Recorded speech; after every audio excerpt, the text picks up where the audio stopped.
এর পরবর্তী মাস শাওয়াল মাস। এই মাসের মধ্যে আল্লাহ তাআলা আরো একটি অত্যন্ত গুরুত্বপূর্ণ নিয়ামত দিয়ে রেখেছেন।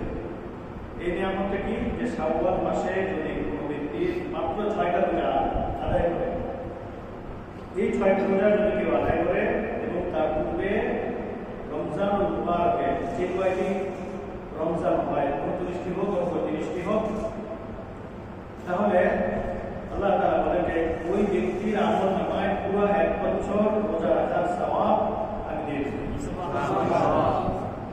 এজন্য এই মাসের একটা গুরুত্বপূর্ণ আমল হচ্ছে 6টি রোজা আমরা আদায় করবো ইনশাআল্লাহ। যারা পারি, যারা ইতিপূর্বে এই আমলের সাথে অভ্যস্ত নই, আমরাও চেষ্টা করবো ইনশাআল্লাহ।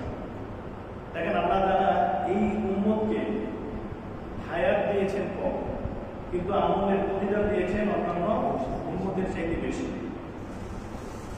এই জামানার এই উম্মত অর্থাৎ শেষ জামানার শেষ উম্মত হায়াত কম পাবে। বনি ইসরাইলের জামানায় এমন ব্যক্তি ছিলেন যারা 500 বছর, 700 বছর, 1000 বছর পর্যন্ত তারা জীবিত ছিলেন। আল্লাহ রাসূল সাল্লাল্লাহু আলাইহি ওয়াসাল্লাম কিন্তু চিন্তিত ছিলেন যে আমার জামানার উম্মতগণ তো হায়াত পাবে কম, তাহলে তারা শ্রেষ্ঠ কিভাবে হবে? আল্লাহ তাআলা বললেন যে এই বিষয়টা নিয়ে আপনার চিন্তা করার দরকার নেই। আপনার উম্মত যদিও হায়াত কম পায়, কিন্তু আমলের প্রতিদান অন্যান্য উম্মতের চাইতে বেশি। এই জন্য এই শাওয়াল মাসের যে রোজা, এই রোজাটা আমরা রাখার চেষ্টা করবো ইনশাআল্লাহ। 6টা রোজা, 6টা রোজা।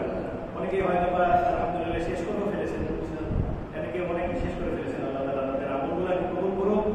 যারা এখন শুরু করতে পারি নাই বা শেষ করতে পারি নাই, আমরা চেষ্টা করবো ইনশাআল্লাহ এই মাসের মধ্যে সমস্ত রোজাগুলো রাখার জন্য। আল্লাহ তাআলা তৌফিক দান করুন।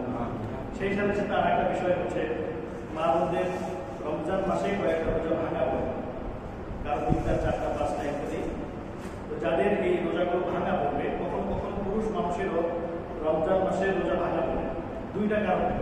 একটা কারণ হচ্ছে যদি কোনো ব্যক্তি সফরে থাকে, কোনো এক স্থান থেকে অন্য স্থানে যায়, সফরে যদি থাকে তাহলে ওই ব্যক্তি চাইলে রোজা নাও রাখতে পারে এবং এটাই উত্তম।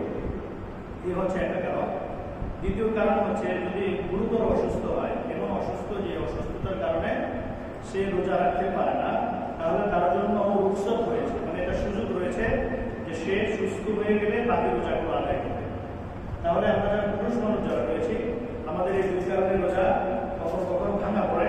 আর মহিলাদের অসুস্থতার জনিত কারণে যে রোজাগুলো ভাঙা পড়বে, এই রোজাগুলো আমরা আগে রাখার চেষ্টা করব।